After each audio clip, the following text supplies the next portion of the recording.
Hi guys, it's Miranda again, because actually, well, Hannah's right over there, but, Hi. she's, Ooh. we're doing a day of testing on a bunch of our prototypes, and so this is one that I made myself. She's doing stuff that she's done by herself, so we're kind of making separate videos at the moment.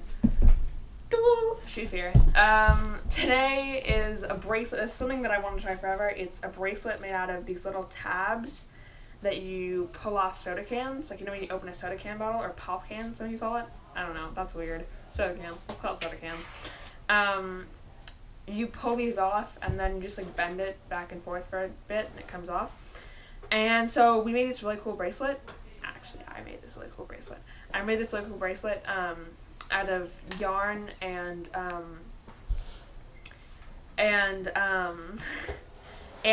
about 25 of these. I had like 62 to start, so I made one with the prototype and then one I'm going to make for the actual video.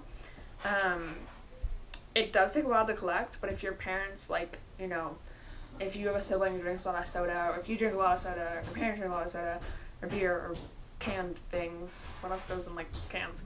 I don't know. Then it's actually pretty easy. My family just doesn't drink a lot of soda, because my parents are weird.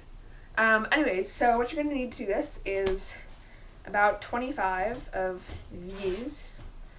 My wrist is like, this fit my wrist. I know it's 25. My wrist is pretty big for like people my age. Some yarn. I chose pink because, actually I hate pink, but I had pink yarn. And if you can use ribbon, but like it has to be thin enough to fit through that, and we didn't have any ribbon like that. Tape just for the ends of the ribbon, and scissors to cut the ribbon / yarn. Okay, let's get started.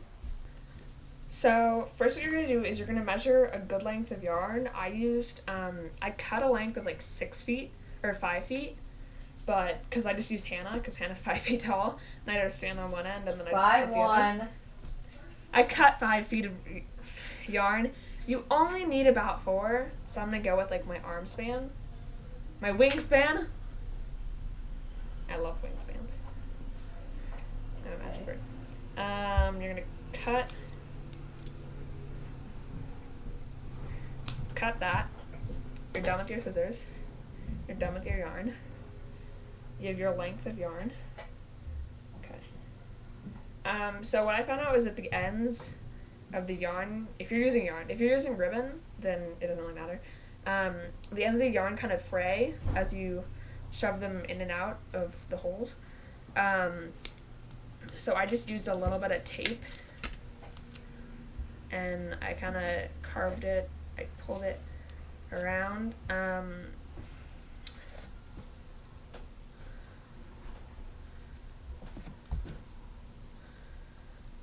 You know, just wrap it around. Looks kind of like a shoelace. Side note. Done with your tape.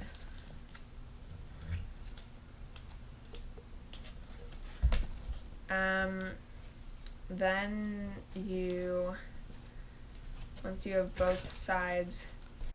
Okay guys, so what you're going to do is you're going to take both ends of the shoelace, or the yarn, I guess. I'm calling it a shoelace at this point because it looks like a shoelace, and you're going to thread each side through one part of the tab.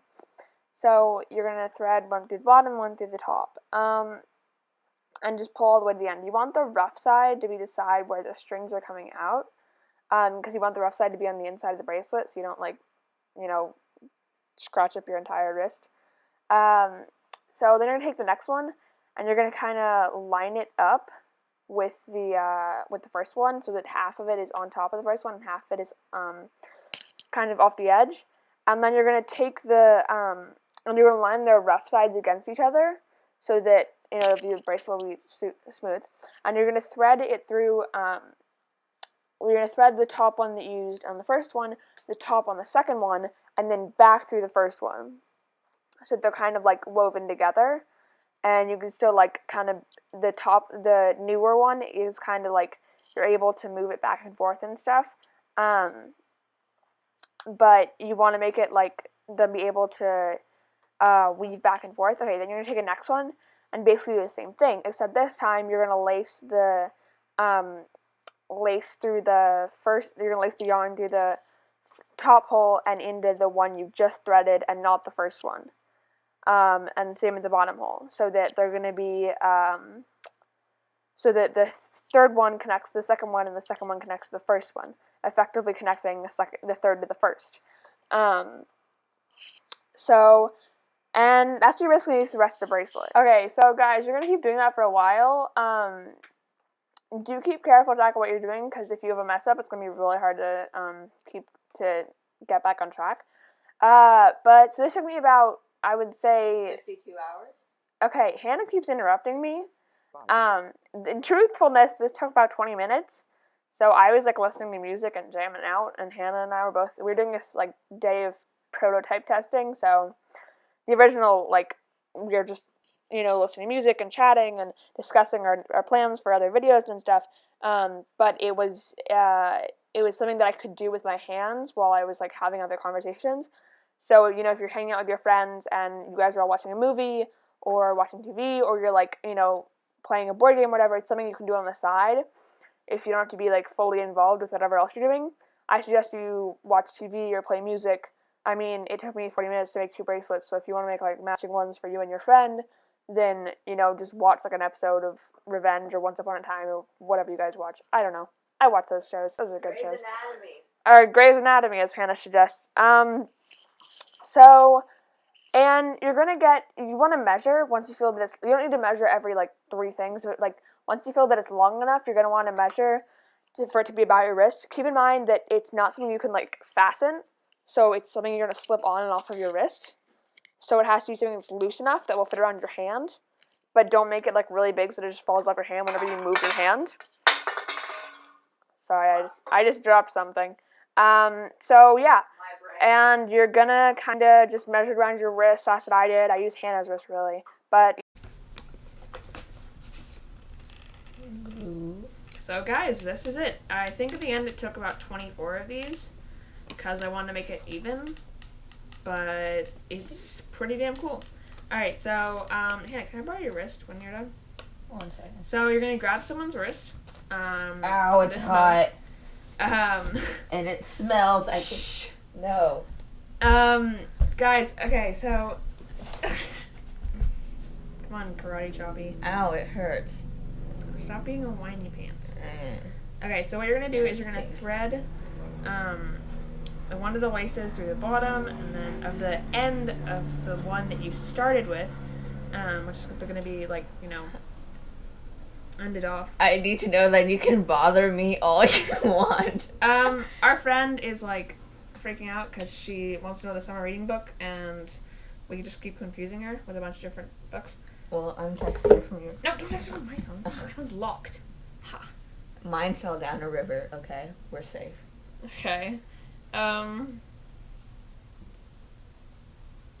So you tie it in like a bow.